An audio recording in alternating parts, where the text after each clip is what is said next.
Hablaremos sobre las leyes de reforma. Las leyes de reforma fueron un conjunto de leyes expedidas entre 1859 y 1860, muy radicales, cuya finalidad principal fue la de completar la Constitución de 1857, volviéndola plena y representando un antecedente sin precedentes para el régimen jurídico actual. Esas leyes se conocen como las leyes de reforma y fueron promulgadas por el presidente de la época en México, Benito Juárez García. ¿Cuáles fueron estas leyes de reforma? La primera ley de reforma fue la ley de Benito Juárez, la que eliminaba los dominios del clero y del ejército y declaraba a todos los ciudadanos iguales ante la ley. Fue promulgada por Benito Juárez. La número 2, la ley Lerdo de Tejada, de 1856, la que obligaba a las corporaciones civiles y eclesiásticas a vender casas y terrenos. La número 3, Ley de Iglesias de 1857, prohibía el cobro de derechos y gratificaciones parroquiales, el diezmo. A estas 3 leyes, en el año de 1856, se le sumaron otras 5 leyes, las que fueron promulgadas por Benito Juárez desde Veracruz. Las que fueron: Ley de Nacionalidad de los Bienes Eclesiásticos, Ley sobre Matrimonio Civil, Ley Orgánica del Registro Civil, Ley de Exclaustración de Monjas y Frailes y, por último, Ley de Libertad de Cultos. La promulgación de las leyes de reforma, que fue conocida como Ley de Juárez o Ley de Administración de Justicia y Orgánica de los Tribunales de la Nación. Esta ley fue expedida por Benito Juárez el 23 de noviembre de 1855. El clero rechazó de plano esta ley.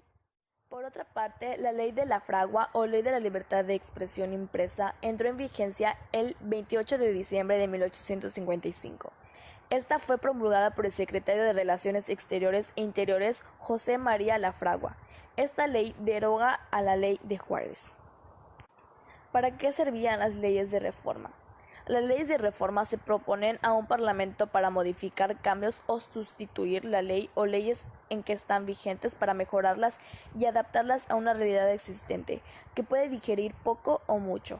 Y lo esencial está en que el gobierno propone una serie de cambios en la legislación vigente a los parlamentos. Constitución de 1857.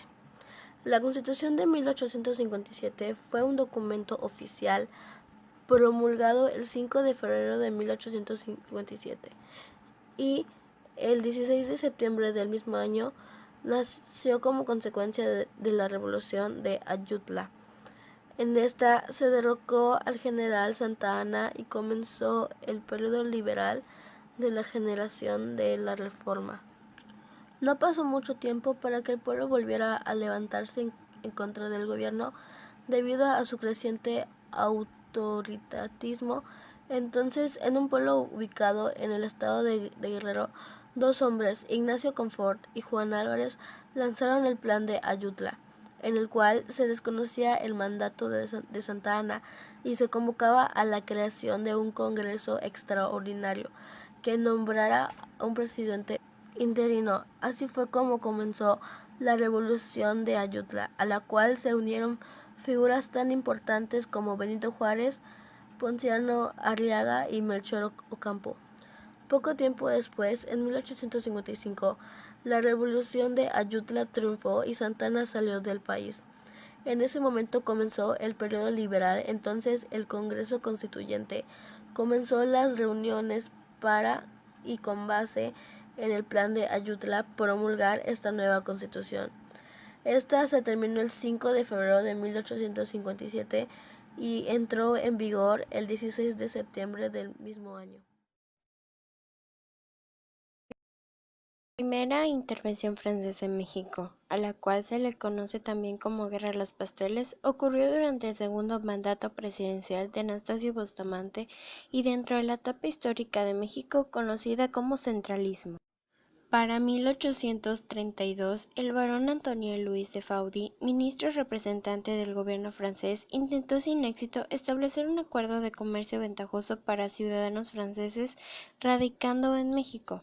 Este acuerdo fue rechazado por el Congreso mexicano y como consecuencia de esto, Anastasio Louis de Faudy regresó respaldado con navios de guerra franceses para exigir el pago de 600,000 pesos en compensación de las pérdidas económicas en los comercios de empresarios franceses sufridos en los conflictos armados acontecidos en México. Uno de esos empresarios sería un pastelero que alegaba el pago de 6,000 pesos como compensación por el saqueo que su negocio de pasteles sufrió durante uno de esos conflictos armados. De ahí que a la primera intervención francesa se le conoce de forma popular como la Guerra de los Pasteles. El final de esta primera intervención de Francia en México llegó el 9 de marzo de 1839, gracias a la intervención inglesa que abogó por los buques de guerra franceses que se retiraron en México. Francia y México firmaron un acuerdo que asentaba que México se comprometía a pagar solo los 600,000 pesos que se reclamaban originalmente. El bloqueo a los puertos mexicanos se retiró totalmente el 7 de abril de 1839. Como ya sabemos, Juárez estuvo como presidente en México de 1867 hasta 1872. Juárez logró obtener la restauración del gobierno republicano bajo un buen liberalismo. El liberalismo reflejó tres aspectos. Estos tres aspectos fue el aspecto político, económico y social. En el aspecto político, el gobierno propuso aplicar la Constitución de 1857. Esto consistió en convocar las elecciones, pues desde 1865 Juárez ejercía el cargo de presidente sin haber sido elegido constitucionalmente.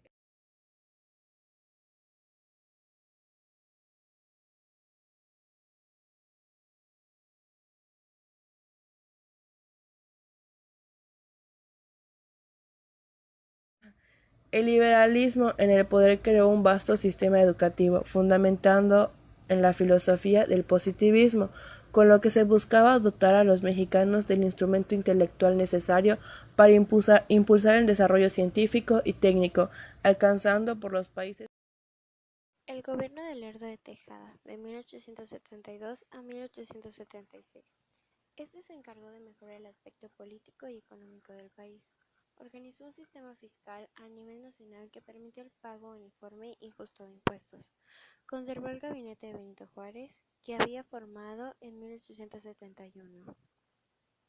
Concedió la administración a las personas que se habían sublevado en contra del gobierno. Enfrentó a Manuel Lozada, quien se había levantado en armas de Tepic, exigiendo una reforma agraria en beneficio a los campesinos. Ganó derrotándolo en marzo de 1873. Expulsión de los jesuitas del país. El 23 de septiembre de 1873 elevó el rango constitucional de las leyes de reforma. Fomentó la industria con el sufragio capital extranjero. Se introdujo la mezcalización en la plata industrial. Reiteró la Cámara de Senadores para hacer contrapeso con las cámaras de diputados. Evitó gastos para obras sociales. En su gobierno disminuyó la deuda extranjera. Inauguró el ferrocarril de México a Veracruz. Buscó su reelección en 1876.